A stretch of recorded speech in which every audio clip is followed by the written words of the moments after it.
Prince recorded an often forgotten 8-track jazz project in 1977 at age 19 at Loring Park Studios, featuring childhood friend and bassist Andre Cymone and drummer Bobby Z. The record featured the Herbie Hancock-style jazz-funk fusion popular at the time, featuring wah-wah clavinet, airy synth leads, and gratuitous offerings of slap bass. Why it wasn't released is anybody's guess.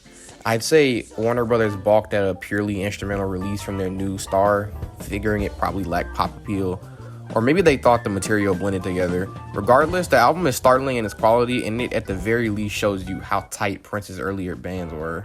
Reportedly, all tracks were completely improvised, which makes you question if Prince would have made a kind of wonderkind jazz artist in an alternate universe. They sound oddly professional, not a couple of amateurish kids looking for their live sound. Anyway, manager Owen Husney first moved to Loring Park in 1976, and he apparently found the unreleased recordings in the studio space and decided to have them digitized. I'm sure had anyone at Warner known that these existed, they would have beat him to it. It's a wonder that these tapes survived this long and sound in such pristine condition. Even some of Prince's own demos that his estate has released don't sound so good.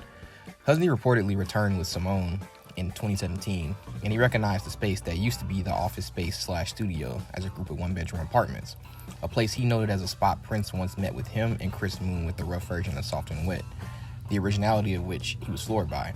According to Husney, my earlier notion about the demos not being pop enough was correct, as he told Prince that A&Rs have short attention spans and that an unproven, unsigned artist wouldn't sell jazz records.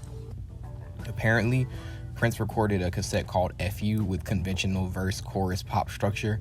The idea of writing a song for an audience probably came as a kick in the head to a young Prince at the time, but by 1979, he clearly understood the concept.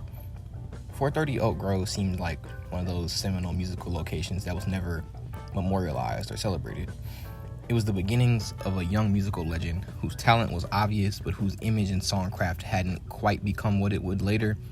But such tales are necessary, for everyone has to start somewhere. And this is also to celebrate, today was the day Prince was born, so this is like, it would have been in the 60s by now.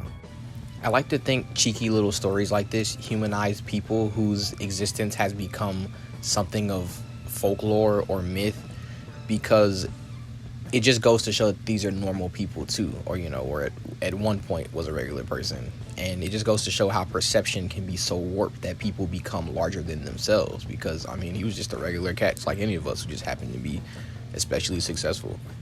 Then again, maybe the myth was justified. I think any jazz artist around this time would have killed to wrote demos that sound that good, to be completely honest with you. They're so clean and just,